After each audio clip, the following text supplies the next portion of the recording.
बहुत ही ज़बरदस्त आग का शोला आपको देखने को मिलेंगे इस वीडियो में।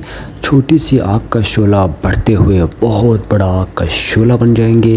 चारों तरफ आग ही आग इस छोटी सी पहाड़ी इलाके में।